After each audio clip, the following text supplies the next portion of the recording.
আসসালামু আলাইকুম। আমি নাইম দক্ষিণ কোরিয়া থেকে। কাঁটা দিয়ে কাঁটা তোলা। সম্ভবত এই জিনিসটাকে বলা হয়। বীর এবং ইসরায়েল যুদ্ধে বীরদের বর্তমান অবস্থান কি আর ইসরায়েল সেনাবাহিনীর অবস্থান কি এই ভিডিওটাতে অনেক কিছুই প্রমাণিত হয়ে যাবে ইনশাআল্লাহ।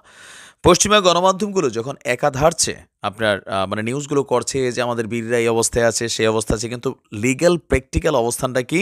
আপনি দেখেন যে ইসরায়েলের অস্ত্রই ইসরায়েলের বিরুদ্ধে ব্যবহার করছে আমাদের বীররা। এই প্রতিবেদন জানিয়েছে কে জানেন? খোদ মার্কিনী মানে আমেরিকার গণমাধ্যম দ্য নিউ ইয়র্ক টাইমস। কিন্তু বাইডেন প্রশাসন যেই ধরনের কথাবার্তা বলছে বা ইসরায়েল সেনাবাহিনী যেই ধরনের কথাবার্তা বলছে আর নিউ ইয়র্ক টাইমসের যে প্রতিবেদন সম্পূর্ণ সাংঘর্ষিক অবস্থানে আছে। তার মানে এটা নিশ্চিত হওয়া গেল যে আমাদের বীরদের হাতে বিভিন্ন জায়গায় ভালোই কেলানি খাচ্ছে এই ইসরায়েলি সেনাবাহিনী। এমনকি বীররা যখন দাবি করেছিল যে তারা ইসরায়েলিদের বিভিন্ন অস্ত্রশস্ত্র কিন্তু লুট কইরা এগুলা দিয়েই যুদ্ধ করছে ইসরায়েলের বিরুদ্ধে, তখন বিষয়টাকে ইসরায়েলের প্রতিরক্ষা ডিপার্টমেন্ট তারা অস্বীকার করলেও নিউ ইয়র্ক টাইমসের এই প্রতিবেদন প্রমাণ করে দিয়েছে আমাদের বীররা সত্যবাদী ছিল। প্রতিবেদনে বলা হচ্ছে যে অবরুদ্ধ এই এলাকায় সন্ত্রাস নির্মূলের অজুহাতে নিয়মিত বিরতিতে আমাদের ভাইদের উপর যে হামলা চালিয়ে আসছে তেল আবিব, তাদের ছোড়া যেসব গোলাবারুদ বিস্ফোরিত হচ্ছে না, পাশাপাশি তাদের সেনাবাহিনীর যেই সকল সদস্যরা বীরদের হাতে ওপারে চলে যাচ্ছে অথবা আহত হচ্ছে, এই সকল মানুষের কাছ থেকে বা যে সকল গোলাগুলো আমাদের বীরদের বিরুদ্ধে বিভিন্ন জায়গায় বাড়িঘরে ছড়ছে সবগুলা কিন্তু বিস্ফোরিত হচ্ছে না, ওইগুলাকে সংগ্রহ করে আবার পাল্টা এগুলাই ইসরায়েলের বিরুদ্ধে ব্যবহার করছে আর সফলতাও আসছে। কারণ ইসরায়েল যেগুলা ব্যবহার করছে সব কিছুই আপডেট ভার্সনের।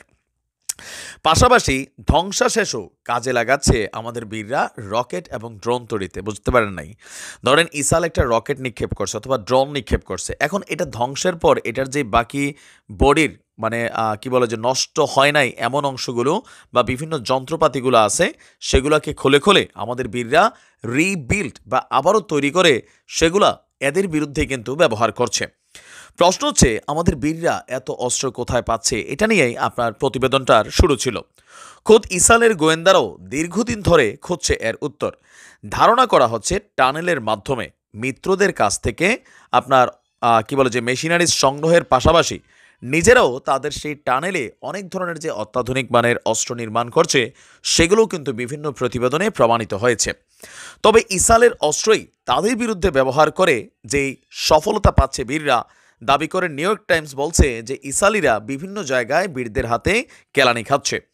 ইসরায়েলি সেনাদের চোখ ফাঁকি দিয়ে ইসরায়েলের বিভিন্ন সামরিক ঘাঁটি থেকেও অস্ত্র সংগ্রহ করছে আমাদের বীররা, যা পরে সিনাই উপদ্বীপ হয়ে পৌঁছায় ওই যে যা এবং এখন যুদ্ধের আরেকটা পার্ট যেটা শুরু হয়েছে পশ্চিম তীরে। চলমান যুদ্ধে এই ইসরায়েলি প্রতিরক্ষা সেনাবাহিনীর কাছ থেকেও আপনার বিপুল মেশিনারিজ পেয়েছে আমাদের বীররা। প্রতিবেদনে বলা হয়েছে মাত্র ৭৫০ পাউন্ডের একটি অবিস্ফোরিত বোমা থেকে যেই পরিমাণ বিস্ফোরক সংগ্রহ করে বীররা তা তাদের কয়েকশো রকেট তৈরিতে ব্যবহার করা সম্ভব। কারণ ইসরায়েল যেই সাইজের মানে গোলাগুলা মারে বা বোমাগুলা মারে, আপনারা জানেন যে দ্বিতীয় বিশ্বযুদ্ধের সময় নাগাসিকা এবং কি হিরোশিমাতে যে পারমাণবিক বোমাগুলা ফালানো হয়েছিল সেগুলার বিস্ফোরকের তুলনায় ৫ গুণ বেশি বিস্ফোরক কিন্তু ইসরায়েল ব্যবহার করেছে। তবে সবগুলা গোলা তো ফুটে নাই, যেগুলা ফুটে না বীররা কৌশলে ওইগুলো থেকে আপনার এই বিস্ফোরকগুলোকে বের করে আর এগুলা পাল্টা হামলা করে আবার এদের ট্যাঙ্ক আরও বিভিন্ন জিনিসপত্র ধ্বংস করছে। আলহামদুলিল্লাহ, একেই বলে কাঁটা দিয়ে কাঁটা তোলা।